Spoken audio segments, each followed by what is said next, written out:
welcome to No Movies in Hell. I'm Chris Geiger. I'm Nicole Scott. Today we are reviewing Babygirl. Nicole Kidman.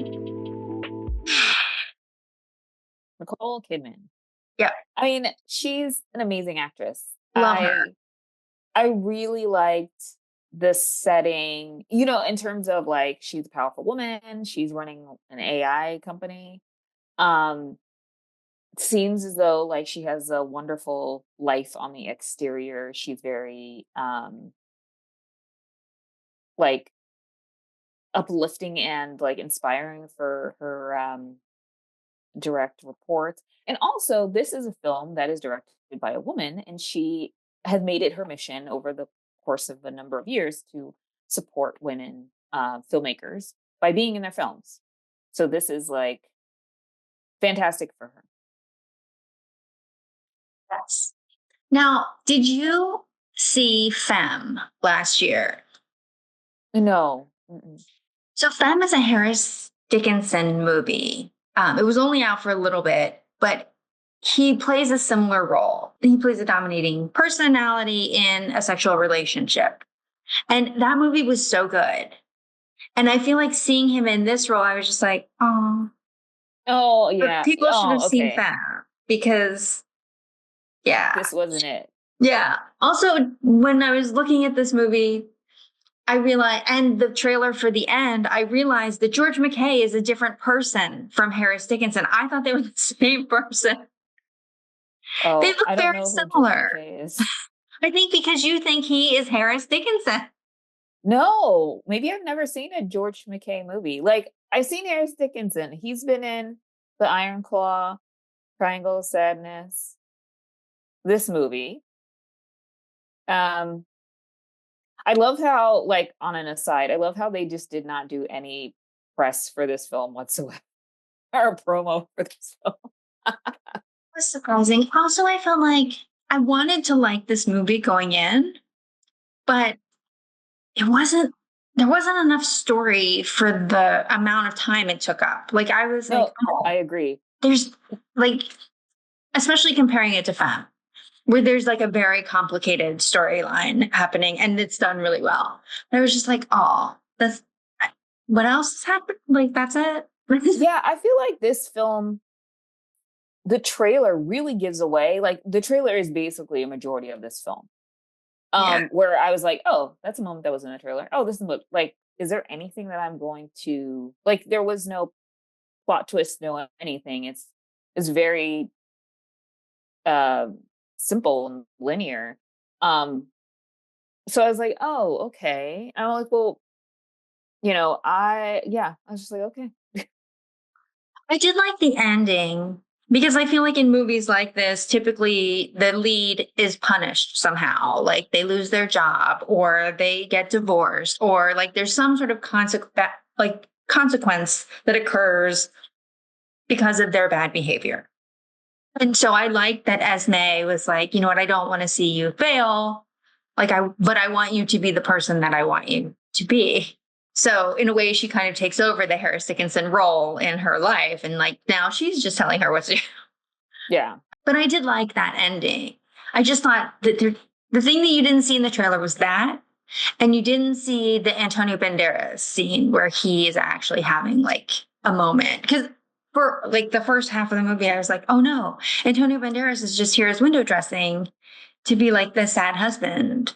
Yeah. But they did give him a scene where he was, No, more I thought familiar. he did a fantastic job. Yeah. I just actually I dislike the fact that it just seems so unrealistic to me that there's like no consequence, right? But also at the end, there was a character that was like, oh, I know. And she quickly nipped that in the bud. And it was like, you know what? Actually, that was pretty good.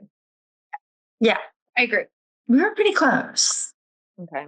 Wow. I'm surprised you gave it less than me. You know what's funny is like, you know, everybody loves Nicole Kidman. It's like the range is from, housewife or older white woman to the girls and the gays.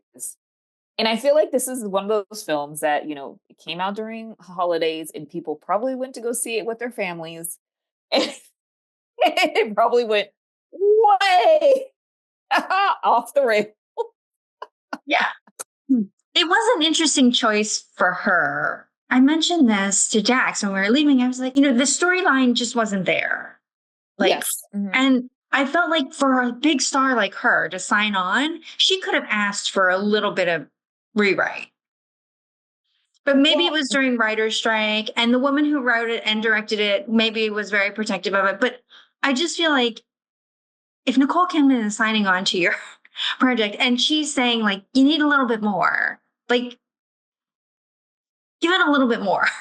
so I heard, I wish I could cite my source, that Nicole Kidman one is like making it a mission to work with more women and um and like act in more things where her co-stars are able to like beef up their portfolio. So that's one of the reasons why she's doing like just a plethora of things. Like I think she has a TV show on like Apple TV. She was on a Hulu show like Nine Perfect Strangers. She does like TV and she does film, but it's nothing that's man, she even did like a superhero movie. She's like Aquaman's mom. Like so she just does like all these things and I just feel like it's more for the art and more for helping to uplift other people who are in the industry because she has such a robust book of work. And so she may have like I don't know taken a pay cut or whatever to get um this done or even like helped in order for this even to get made she had to be in it. So I feel like she's doing a service to people who are not represented at all, especially given the strike and also the plethora of superhero movies that typically do well.